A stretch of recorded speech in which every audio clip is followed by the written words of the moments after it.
Cette chronique équipement vous est présentée par le Trio Hockey, Sport Rousseau, Hockey Expert et l'entrepôt du hockey. Bienvenue encore cette semaine à notre chronique sur l'équipement de hockey en compagnie d'Éric Dupont. Bonjour Éric. Salut Danny. On parle de patins cette semaine, puis là je vais prendre je vais mettre mon costume de papa.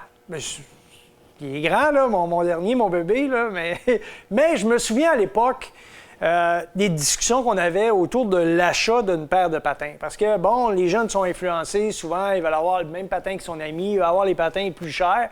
Puis là, je lui disais, écoute, tu as 11 ans, t'es pas prêt à avoir des patins de haut de gamme, tu sais même pas faire la différence entre les deux paires. Tu sais, je trouvais que des fois, là, il était content, là, d'avoir les plus beaux patins, puis je comprends ça, mais à un moment donné, il faut être capable de... Alors, qu'est-ce qui fait que... Tu sais, on va acheter la coche supérieure. Là, on est dans le moyen de gamme. C'est moyen haut de gamme, je te dirais. Le patin ici, le Supreme 3S, qui est un excellent patin. Et que, comme tu dis, c'est très important de choisir le bon patin. Je comprends que Austin Matthews, Connor McDavid jouent avec des patins haut de gamme, mais eux, ils performent de très, très haut niveau. Ça peut faire à beaucoup de joueurs amateurs qui jouent au haut niveau aussi. Mais c'est bien important de prendre le temps de bien choisir la bonne botte qui n'est pas trop rigide. Tu peux éviter les blessures en même temps.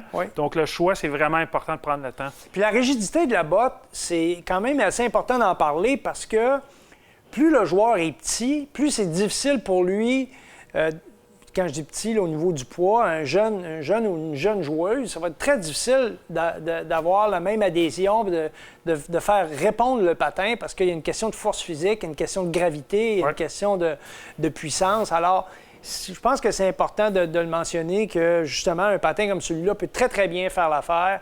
Puis vous allez évidemment sauver des sous. Là. Exact. C'est un petit peu moins cher. Puis il y a beaucoup de recherche et développement à faire dans ces patins-là. Souvent, le patin deuxième ou troisième prix de l'année et le haut de gamme il y a 1 an ou 2.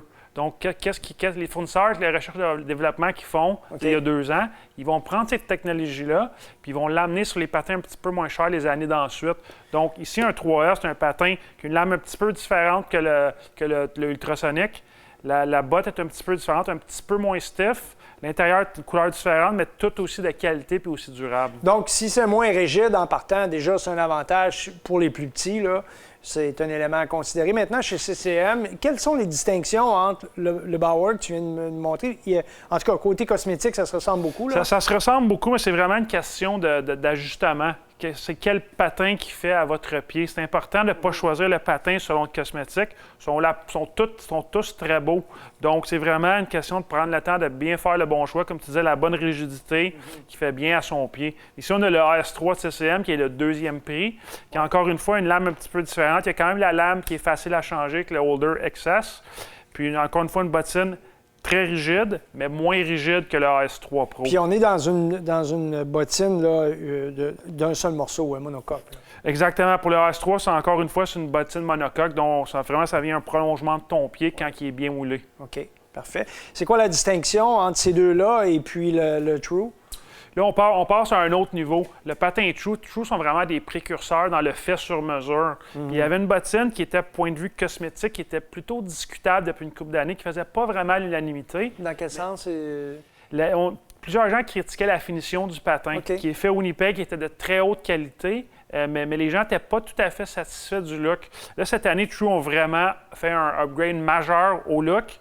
Même genre de bottine, quelques différences, quelques ajouts de performance, une langue différente, un nouveau porte-lame, une nouvelle lame, et puis fait sur mesure à Winnipeg, donc ça moule à votre pied, c'est vraiment un fit exceptionnel. Oui, eux, c'est leur marque de commerce, en fait, c'est d'être capable justement de créer une pièce unique là, qui est moulée à ton pied. Exactement. Donc, en résumé, important pour les consommateurs, souvent les parents, d'être bien avertis sur que c'est pas toujours en payant le plus cher qu'on va obtenir le meilleur résultat d'un patin. Tout à fait d'accord. Merci beaucoup, Éric, et la semaine prochaine, on revient avec encore autour des patins, mais cette fois plus les accessoires, comment bien entretenir et s'occuper de nos patins.